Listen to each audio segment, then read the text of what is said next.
Hello everybody! Happy Witchy Wednesday, even though it's Monday, but you guys will see this on Wednesday, so it'll be Witchy Wednesday. And this week is Halloween, so we are going to be doing a Halloween special kind of about the dark side of magic a little bit, kind of go into dark and light of magic, hexing, cursing, stuff like that, just a little bit of basic information. We do not encourage We do not encourage this. That was literally the next words out of my mouth. As always, we are not experts on this subject. We do not claim to be. If this stuff isn't for you, please don't watch. You do not need to. If you want to learn more information, go right ahead. As always, we want to hear about your personal experiences. Definitely share with us your guys' journeys and what's going on.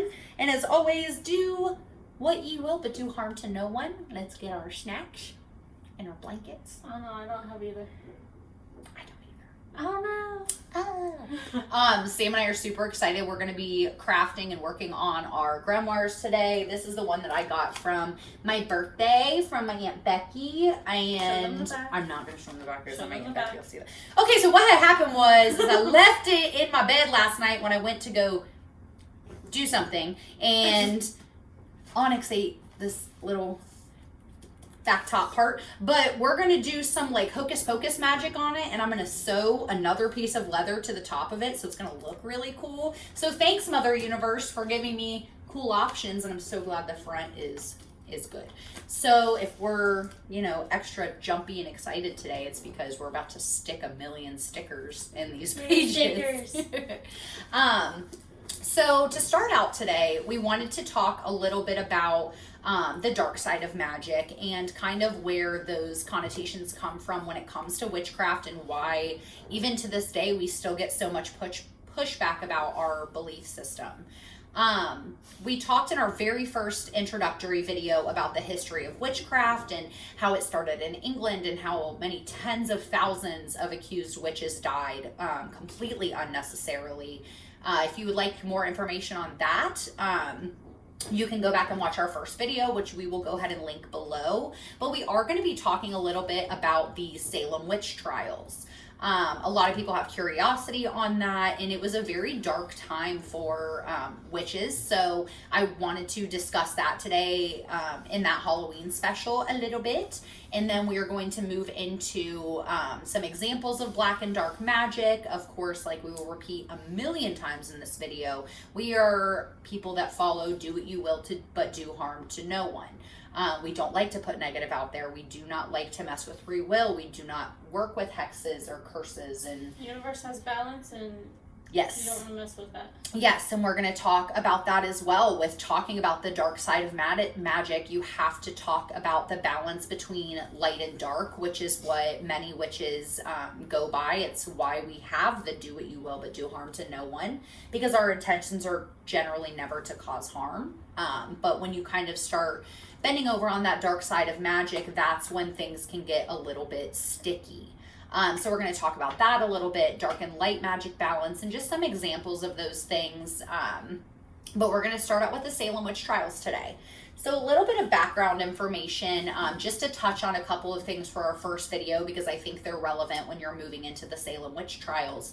The Salem witch trials was really huge for a lot of people as it happened in America. A huge amount of the witch hunting that was happening back in the, I think it was 13 and 1400s, if I'm not mistaken. Sorry, Millie. This was, 1300s to 1600s were the massive witch hunts, and those primarily happened in England. Wow. And that is when we discussed in our first video where there were literally tens of thousands of supposed witches that were harmed, if not killed, just for their beliefs. If you were non-Christian, if you were any other race other than white, if you were LGBTQ+, all of these things that had nothing to do with witchcraft were correlated to witchcraft, and so many people were executed because of that. Now, when people were coming over to America, there was a colony that is now known as Salem, and there was a family that had moved there, and they were having a lot of internal conflicts, not only with their family, but with the other powerful families that were around. At the time, a huge sign of the devil being there was thought to be conflicts between families and all of this stuff, and they were just having so many issues amongst each other that all they could think of was, this is the work of the devil. And witchcraft was at the time associated completely with the devil. You were thought to be a devilish person or worship the devil if you practice the craft, which of course, as we all know, is not the case. With the Salem witch trials, what ended up happening is the two daughters of the family that I discussed coming over from Europe started having fits. That's the way that it's described in pretty much everywhere it's written. I don't know if it's seizures. I don't know if it's like just massive attitude type fits. I'm not entirely sure on the particulars, as I was not there. But they were then put on trial. It was these two younger girls and this older woman. And the older woman basically collaborated a story that she was worshiping the devil and that the devil was making her act this way and, you know, was causing all of this harm and all of this. And because of that, it resulted in total paranoia and hysteria around witches. And with that, there were over 300 people that were accused. It was between 200 and 300 people. And ultimately 20 ended up dying, mostly women. As we talked about in our first video, women have been associated more with witchcraft than men throughout history. It's very almost uncommon to see males dying in accordance to witchcraft. In a lot of these history reports, it is primarily women, and this is a huge result of that, as there were 18 women and only 2 men. Most of them were hanged in the gallows, which is a spot that is now, you know, still in Salem. There's a lot of spirit activity in Salem. I want to go so bad. But progressing from that, you know, obviously what that woman said was not true. That's not how any of this works. That resulted in these 20 people being hanged that literally had nothing to do with the craft or what we follow, anything like that. It wasn't until, I believe, it was 1711, which was about 40 years after this happened. Where the heck did I write it? 1711, the colony, before it was considered Salem, passed a bill that basically gave those people their good names back, the people who were accused but not slaughtered or killed, or however you will say it. But they were both monetarily compensated, so they were given money, and they were also basically like given back their good name. So they, I'm assuming, had issues with getting jobs and having, you know, people around them, all kinds of stuff. It's like a black mark. It's like the scarlet letter, is kind of the way that I'd like to describe that. But what really surprises me is that Massachusetts as a whole did not apologize for the Salem witch trials until 1957. It wasn't until 1957, that was just over 50 years ago, that they claimed a formal apology for the way that those people were tortured and killed. And with that being in America in such a huge thing, so many people have stuck onto that witchcraft has to do with the devil and witchcraft is bad and it's negative. But after, you know, watching these videos with us, I'm sure you guys have found out by now, if you didn't already know, that is not the case. And we're talking about black magic today to give you information on it, not to get you to act on it, because it's interesting to learn about. Heck yeah, it is. It's very interesting. Fun for Halloween spooky, spooky feels. Halloween spooky specials. So that is a very, very short summary of kind of how the Salem witch trials went down and why witchcraft is still accepted and not accepted the way that it is in America these days. And I do think we're making amazing strides, like we've talked about with even as simple as TikTok. Yeah, there may be a lot of gatekeepers and stuff like that on there, but it's becoming common discussion. People are becoming curious. People are learning without even realizing it. And so many people have now reached out to, you know, myself as well as Sam, with things that have resonated with them and things that have happened to them since they started practicing or even just researching. Like there's so many things out there, and I just think it's important to talk about the darker side of it so that you can see genuinely, you know, what you can be getting into. Just like Sam said at the beginning, dark magic in itself is not something that we practice, but just like she also stated, magic is a balance. So that is what we're about to go into, is dark magic, black magic. I'm just looking at my notes here. All right, so dark magic is also known as black magic. So you'll see dark and light magic, or white and black magic. Those are both interchangeable. They're talking about the same thing. So black magic is generally used for evil, for being malicious, to cause harm. It is something that is rooted in anger. It is something that is rooted in evil. So versus, we talk about manifestation and mindset and intention, all of those things all the time. And we always speak in a very positive light about those things. When you're talking about practicing dark magic and doing things like curses and hexes and, things like that, you are really starting to move into the dark side of magic, because there's not a lot of positive light that's included in those things. They are genuinely made to cause harm. One thing that I wanted to talk about is voodoo has a very negative connotation for being all black magic or all dark magic. And she's kicking around. Yeah, she kicked me in the ribs. Excuse me. I know I heard your breath. You're like, little Bailey B coming, guys.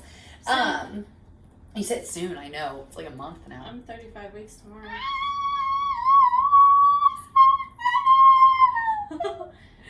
Miles like. I'm fine, Miles. Everything is fine.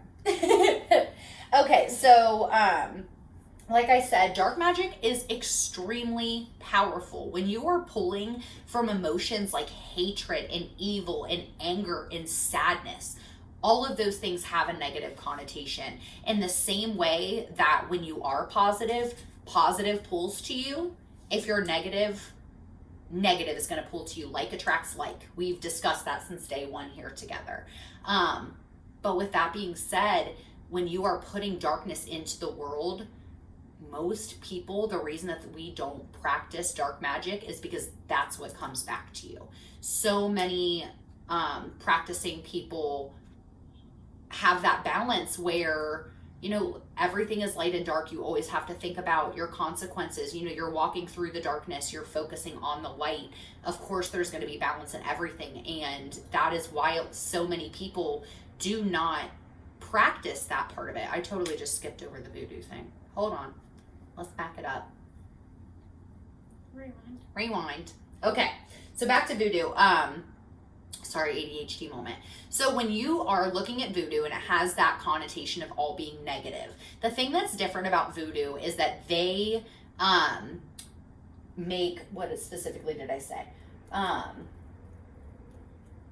They make their own distinction between light and dark magic. And when I was talking to Sam about this, one example that I used is, let's say there's a little boy on the train tracks. And this is actually a movie that I had to watch in church when I was younger.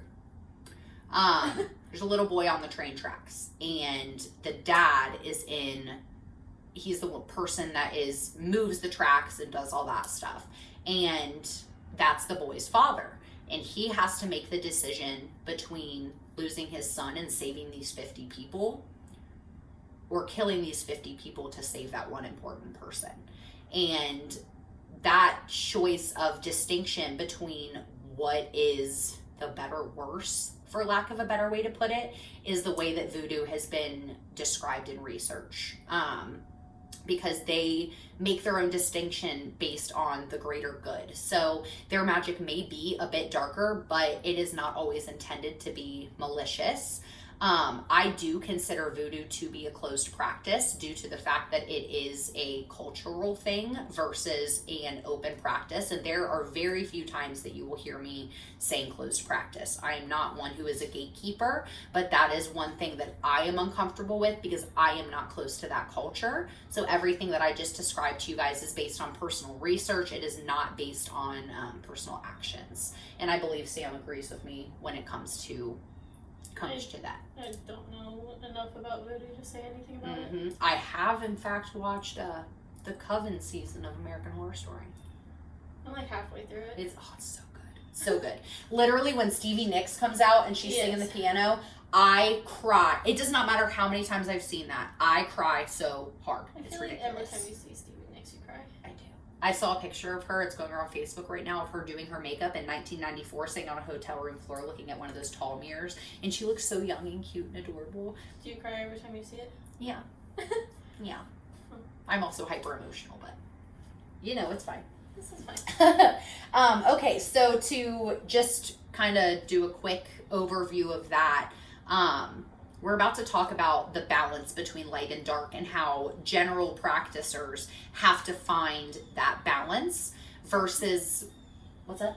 Practicers. I don't know, I'm trying to avoid saying like witches and stuff like that. Like, I get it, witches, we're all witches, but people all practice differently. People all have different walks of how they practice.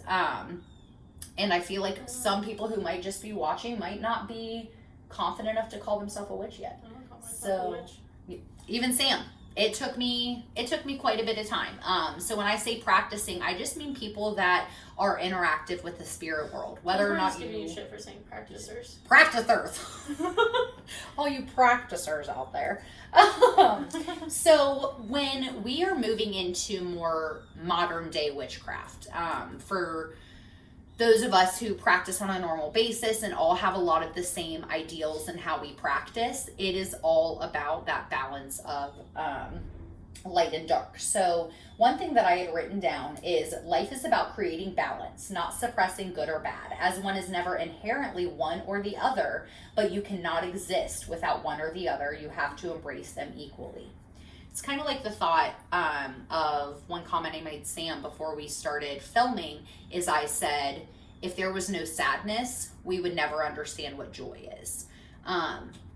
You have to have that balance. You have to think about the consequences of your actions. Even if you are putting something good out into the world, you have to... something negative too. Mm-hmm.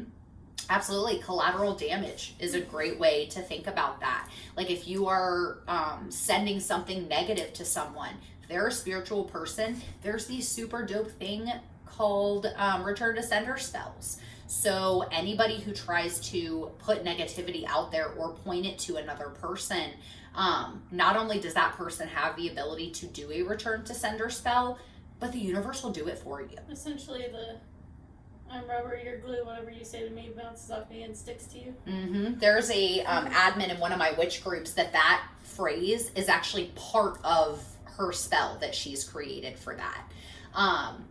But you'll see things like when it comes to cursing or hexes, for example, and we're really not going to go into how to do those. We're not going to give you information on those things just because we don't want that put out into the world. But one thing that I don't want to give people instructions on how to do them. I don't practice it because we don't practice it. We are aware of it. We are aware of the consequences of those things.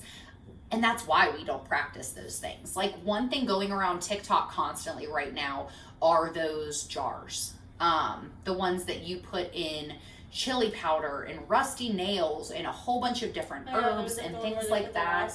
Yep, the wasp. There's all kinds of different ways that you can go about that. And I'm not going to say the final part of how you do this, but the intention is to send all that poison and negativity to somebody. When you are doing that and sending negative out into the world, you are becoming a magnet for negativity. That is why we don't practice those things, but they are out there. And I think it's important to think about when you are wanting to do a spell like that, are you acting out of anger or are you being impulsive? Absolutely. And then you have to think, you need to remember the empathy side of this and put yourself in that other person's shoes. Of course. Put yourself in the other side of the story and see if you are actually in the wrong or if there's a good side to the other part of the story. Absolutely. And that brings me to a great example of a conversation that I just had last night with a friend of mine who is practicing. And we were discussing that my friend had created a spell intended to go to somebody else. And this person, he is having issues with conversations that they're having, reactions to my friend discussing his spirituality and other things about life. And it's not just with my friend, it's with other people. It's the way that he degrades people and speaks negatively. And sorry about the sirens. It's fine. We woo. We woo. Oh my god. I love SpongeBob. But anyways, he was asking me, it was a very simple question, whether it should go in his Book of Shadows or his grimoire. But opposed to going that way with the conversation, I chose to have the discussion with him as to the effects that it could have on him by sending out that spell. Because the spell was that basically when ill words leave that person's mouth, that it would be painful. That, as far as I'm concerned, is more on the dark side of magic. I think that you are causing harm to another person, even if what that person is spewing is not positive or it does not align with you. At the end of the day, I am unsure if it is my job to control what that person is saying. I think instead what you should do in that kind of a situation is do something more positive towards you and protecting yourself. That's exactly what I said. Yes, my response to that 100% was, instead of having that person change the way that they are acting, because the universe will take care of them. The universe will make everything shitty that karma is they say stick right back to them. It is not our job to correct those things. And I think that that's why we talk about balance so much in witchcraft, is because the universe is the end all be all. When it comes to the energy that is output by people, the universe is going to give you back that same energy. It is not our job to go and throw out negative energy at other people, but it is our job to protect ourselves and to keep ourselves positive. So versus sending a negative spell to somebody else, how about doing a protection spell that helps in how you handle it when those situations happen? Yeah, ways to protect yourself or stay away from that person, or rather than directing negativity towards someone else, just do positive towards yourself. Absolutely. Turn your negatives into positives. Mm-hmm. And Sam's absolutely right. And when we are dabbling kind of in that middle ground of negative and positive, one thing that Sam and I wanted to speak about was cord cutting spells. So cord cutting spells are something that I have done. I've done them for myself as well as a couple of friends of mine who have, one of them was ending a very toxic, negative relationship that they still had some issues with attachment. I have helped somebody release an abusive parent. And I'm not going to go into my personal situation, but those are just a couple of examples of cord cutting. So with cord cutting, I think that really teeters on that light and dark balance, because that one, I think we can talk about how to go about that. That's done, because I think cord cutting spells, it's like they can be negative, but they can be positive. Yes, but the end result is intended to release. Right. So I think it's going to have both of those things. Right, and I think that sometimes it is necessary to get a person out of your life. Mm-hmm. And it's just important to remember before you do this that it can be permanent, and if you really want this person out of your life for good. And I can tell you firsthand, it works. It very much so works. And it doesn't mean it's easy, because if you're doing emotional spells. I was just about to say that. If you are doing a cord cutting spell, it's going to be hard. If you have somebody that you have a strong enough connection with, but are recognizing that they are not good for you and healthy for you, that's why people do cord cutting spells. It's like a twin flame, like how you just feel so strongly connected to that person, and just that realization that they might not be good. So to go into kind of how a cord cutting spell works, and there are so many witches and practicing people out there that do these, and will take like videos of them and do descriptions of what the end result means, which are really cool to watch. So definitely look up cord cutting spells on the way like the TikTok and Instagram. Toxic person's candle just like stays standing, and then the one who's been kind of beaten down, just the candle falls apart. Yep.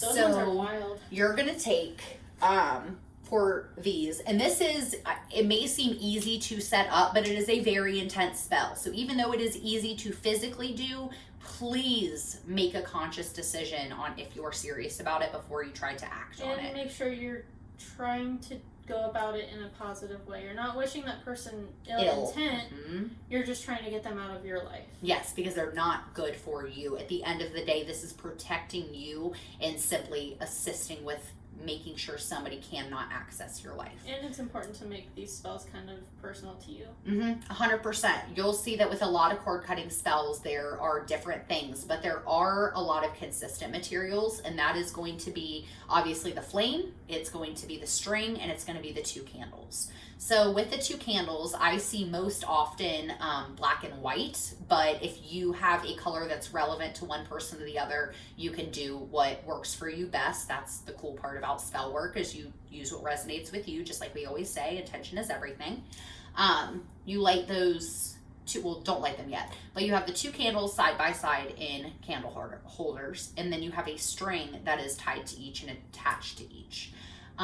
You then do your spell work, your verbalizing things after you've set your altar space and, opened up your circle and you're focused in on your spell. And then before you get started, it's important to cleanse your space and protect yourself. 100%. And this is also a very big spell where you're going to want to cleanse afterwards by using sage, stuff like that, to get rid of that stagnant relationship from that energy from that relationship. Yeah, you have to give it somewhere to go to.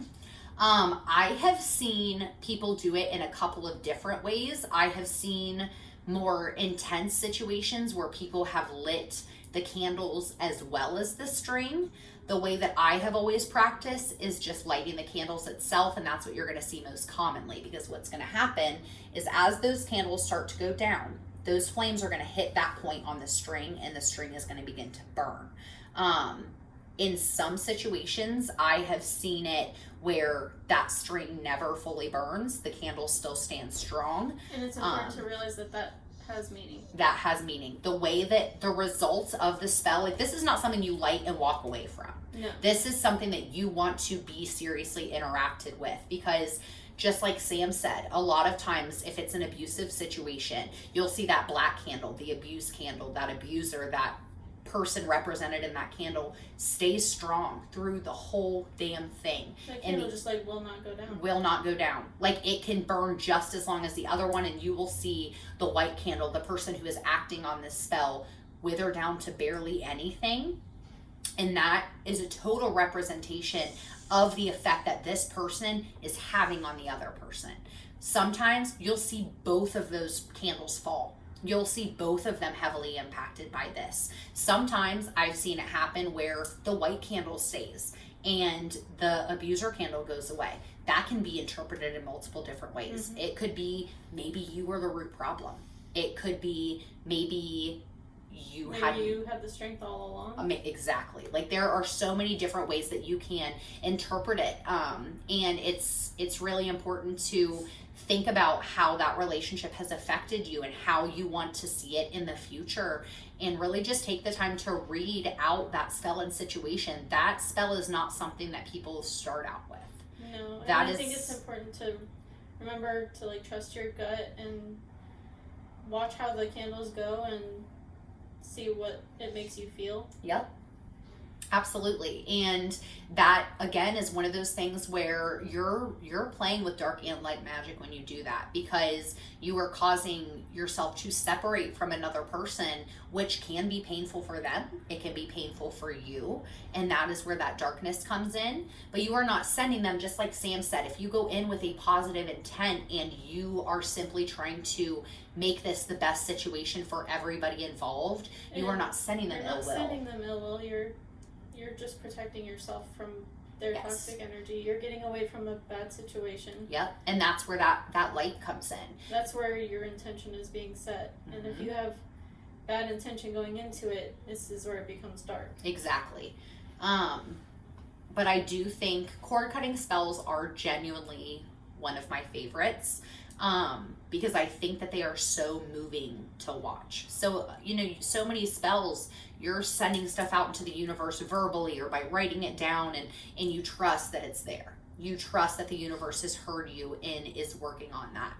With cord cutting spells, you can instantaneously see those results. And I almost want to cry, because I remember doing mine and how huge of an effect it had on my life. that person has not contacted me since I did that.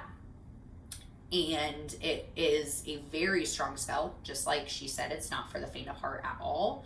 But that really teeters on that side of dark and light magic. And I could tell you that firsthand because with me, it was extremely painful. I was really, really hurt when I did my cord cutting spell. But my entire thought process going in was, no matter how painful this is going to bring so much more light into your life once that person is not there anymore. So even though I knew it was extremely painful for me and it was extremely painful for the other person that hurt me, I knew that it was for the best, and that is why that would be considered balance and magic, because you have both of those. I also think of cord cutting spell as kind of like your last resort option. Oh yeah. Oh like, yeah. When I had a really toxic friendship, I just tried to see myself out of that friendship first. Yes, which you handled phenomenally, by the way. Yeah, I just kind of cut ties with that person, block their name, block their number. Sometimes it's not necessary. I didn't need to do a cord cutting spell in that situation because I managed to cut her out of my life myself, and I realized that that was what was best for me. And if that didn't work, then I probably would have gotten to that. 100%. But you, like I said, it's like, you have to remember, like, you're not wishing that person ill, you're just wanting them out of your life. Right. So that you can improve your own self. Definitely. And a lot of times, too, that I've noticed with cord cutting spells is sometimes you don't even notice the genuine effects that you have on that other person. And that even if it might be painful for them, this isn't just about you. This might be the best thing for them, because I guarantee you, if it feels toxic for you, it's probably pretty toxic for them too, even if that's not your intention. Empathy is very, very, very important in all of this. You do need to put yourself in that other person's shoes. Yes, most definitely. You have to understand that you might play a bigger impact on their life than you realize. Yeah. And that, that just brought a little point into my head where you always have to be conscious of your actions. It is so easy to blame everybody else and everything for bad relationships, for a tough job, or for, XYZ. It's so easy to blame other people, and it's like, sometimes you have to take the blame. We all have our own flaws, and we have our own red flags, we have our own problems, but if you can't recognize that you have red flags, you shouldn't be doing any of this. Yeah, nobody's perfect, man. Everybody has opportunity for growth. Everybody has an opportunity to be their best self and be authentic and be better. Take times like these, if you're dealing with a conflict, take the time to think about your effects on that relationship. Take time to think about how your reactions and your actions have caused maybe turmoil or maybe negativity, things like that. I think a cord cutting spell would also help kind of bring a lot of that to light. Because the universe knows more of their side of the story than you do. 100%. Like you never know the effects that you're having on another person, and that is why I am so intent on doing things like that and recognizing my faults and my flaws, so that I'm not somebody that is constantly putting negativity into the world on purpose. Always take the time to recognize where you can be better too. When you are just blaming everybody else for everything, that's when you're going to want to do more dark magic, because you're just going to want to be, screw you. I'm sending this your way. I'm doing all this. But I feel things out of anger. No. And that's what black magic is literally magic resulted from anger and hatred. Why would you want to put that out in the world? You don't. And that's going to stick to you. If you're out there throwing negativity out there, that's what's going to come back. It's above and beyond just, I sent out somebody getting hurt, so now I'm going to get hurt. It's above and beyond that. It's balance. It's a total balance of your whole life. You're not just pulling what you sent out. You are literally surrounding yourself with a bubble of negativity. Like, what you put out there comes back to you. You have to find that middle ground and find that balance to do what's best for you without hurting other people. Like I said, turn negatives into positives. Just get some selenite, throw it everywhere. Change negative to positive. So, if cord cutting spells is kind of like a final end all be all, like, you don't want that person in your life. What if there's someone that you don't want ill will towards them? You don't want to cut them out entirely. You just want them to kind of like back out a little. Is there something that you can do for that? I would assume so. I mean, there's something for everything. There really is. With me, you know, I've had plenty of those situations. And that's also because I attract people that might not be the best because I don't know how to say no. Yes. That is a huge issue of mine. So and maybe you can do a spell that gives you more strength to tell people that's no. What I was just about to say. That is when you're going to look at your personal attributes, and instead of, I just want this person to back up a little bit, it's how can I lay out my life so that I am spending time with more positive people. I fully feel like when you push to advance yourself and maybe just spend time less with people, that's more of a mindset thing than it is a magic thing. I'm sure there's a million spells out there that you can do or create or verbalize, whatever it may be, but I think at the end of the day, it's just about being conscious as to who you're surrounding yourself with. And kind of like I said, where it's not like I did magic to get yeah, a friend out of you my made life. a conscious choice. I just made choices to kind of get her out on my own without doing any sort of magic. I just blocked her. And but even with that, you found so much strength in the universe, and when it came to just protecting yourself and keeping your mindset positive and all of those things. Yeah, if I did any magic back then, it was more just keeping myself protected and giving myself the strength to do that. Because sometimes those people are not worth spending your time on. I've learned that as you choose to spend your time with better people is not the right word, with people who will advance you. If somebody intimidates you in a good way, stick around them. Because the people that are not meant to be your people will slowly start to filter out because you'll intimidate them and they won't know what to do with it. Yeah. I can't remember where I read this or saw this, but it has stuck with me so hard. And I remember sending out messages one random day after I saw this. And it was literally about how when you spend time around people that intimidate you and are where you want to be and you don't feel like you're there yet, but you want to be around that person and you want to get to that point, you are literally attracting that into your life by standing up and being around those people. That is going to help you grow. It's going to help you advance. It may feel a little bit scary, but when you're around those people, you're absorbing their energy. There's something else that was on Facebook that you just reminded me of, where it's like, am I intimidating you or are you intimidated by me? Absolutely. There's a big difference. There's a big difference. And that actually, I love that she just said that because that goes into my secondary point. You are going to have people that are intimidated by you, and one of two things are going to happen.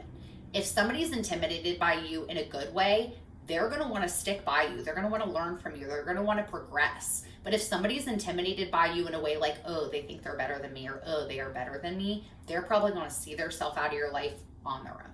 You don't need to worry about anything else. If you constantly keep pushing to be your most authentic and best self and rid yourself of that negativity and don't pay mind to the things that do not serve you, they're going to find their way out. I think it's important to recognize things like that, like people like that, where it's like maybe they, I don't know so much about intimidation, but in a way that like you feel that they don't like you, or like you feel like you're kind of chasing their attention. Yes.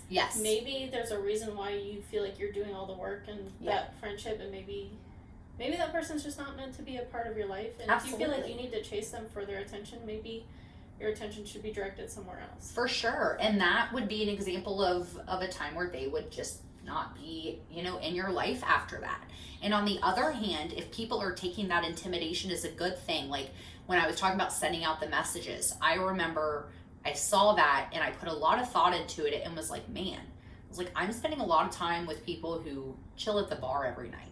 I'm spending a lot of time with people who aren't good with their money, who are not advanced in what they're doing with their career or spiritually or whatever it is. And I kind of made a mental note in my head of people that I saw that I just like, you know how you see some people and you're just like, oh my God, I want to be just like them. And I want to be able to do this and I want to be able to accomplish this. It's important to realize what inspires you about a person. Yeah. Oh yeah.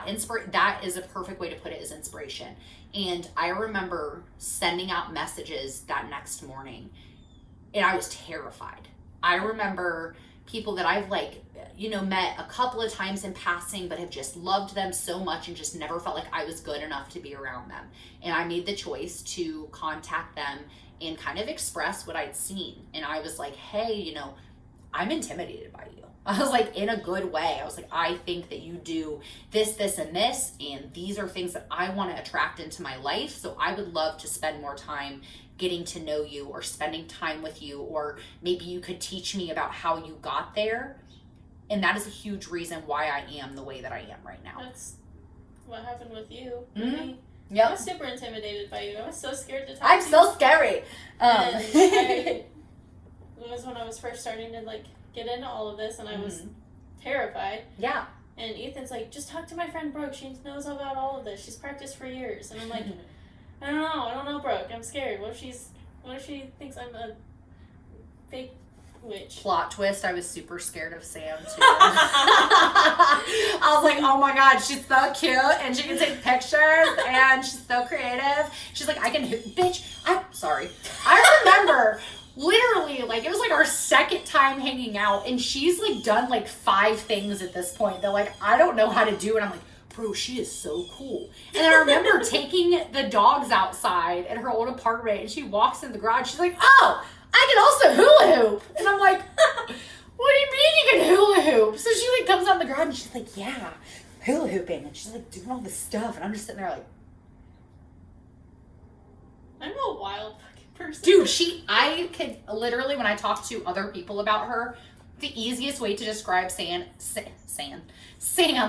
a Jane of all trades. You can do so many things. Like, photography is phenomenal. Her art is phenomenal. She's so like multifaceted, talented that like this is just one of those situations where you can tell it's universal timing, because she was intimidated by me of things that she didn't know or didn't understand or just wanted to learn more and progress.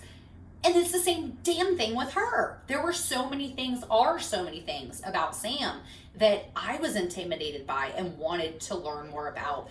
And look what we created together. I'm very much a person that I see something cool and I need to learn how to do that right now. Mm-hmm. And that's kind of how it was with the witch stuff. Yeah. Because I started seeing it on TikTok. I'll say that 1,000 times. But it was like, oh my god, all of these things that have happened throughout my life since I was a little kid suddenly make sense. And suddenly I feel like there's a purpose for all of it. Mm-hmm. And it kind of just felt like it was wrapped up together for me, but I was like, I don't know what to do with it. And then there's all the gatekeepers that make it sound scary, and there's so much negative connotations. And so that's when I was like, I don't want to practice a single spell. I don't want to draw a single tarot card. I don't want to touch a single crystal until you know what you're doing. Until I know what I'm doing. Yep. And that's when I was like, finally started talking to you about like what's funny is I was like, help me with witchy stuff. The first time I met Sam was a business meeting. oh my god, it was so funny. Like, I like look back on our super old like face and I'm like, hello, my name is Samantha and I'm a photographer, and no, I'm just kidding. She was so not like that. We were like trying to be but it was like, though. Okay, would you like to meet at Classic Pizza at 12 p.m. on blah blah blah? And she like came in and has like her iPad, and she has like her work bag and all this stuff, and I'm like, I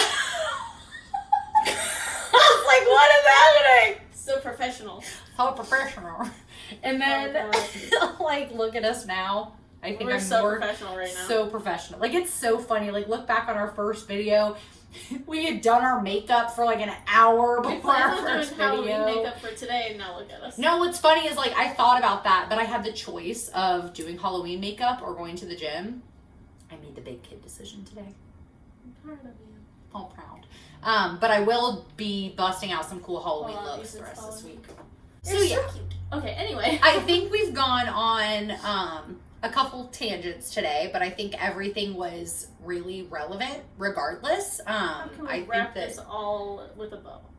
Let's wrap this with a bow. It really was. But I think that this is I don't know. I think this was very inspirational, informational, as well as just like. Pretty inspired. Yeah, I'm very inspired to go do my crafts that are sitting here that I've been looking at the whole time we've been filming. Okay. But so, really though, I think the end all be all is takeaway notes. Takeaway notes. Turn your negatives to positives. Yes. Find balance, because there's always going to be negative whether you want it to or not. It is your job to have a positive intention regardless. If you practice dark magic, be fully aware of the negative effects that it can have on you, not only you, but your loved ones. That's a huge thing. We'll talk about that later.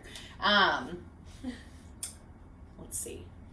Have empathy. Have Put yourself empathy. in someone else's shoes. Mm-hmm. Think about all sides of a situation before you react.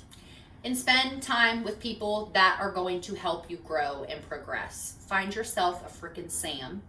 It's going to be great. Find people who help you advance in life. Yes. And anyways, we want to see all your guys' Halloween looks this weekend. I will be available Sunday, FYI. If anyone needs last minute makeup look, I'm so down. Sunday, I'm not doing anything. So I will be gone. No photos this week. Sam will be gone. No photos this week. But I got a camera. I'm not good at it. You're good at it. Thanks, Mom. I tried. You learned from the best. I did. Just kidding. But we love you guys. We hope you have an awesome Halloween weekend. Think about your actions before you act on them. Think about consequences. Think before you speak. Think before you speak. Don't react out of anger. Don't react out of anger. Don't put anger out into the world, because that shit gonna come back and get you. Make good choices. Make good choices, and we love you. Love you. Love you. Happy Happy Witch Wednesday. Wednesday. Bye. That was good. That was good. I loved that. Wow.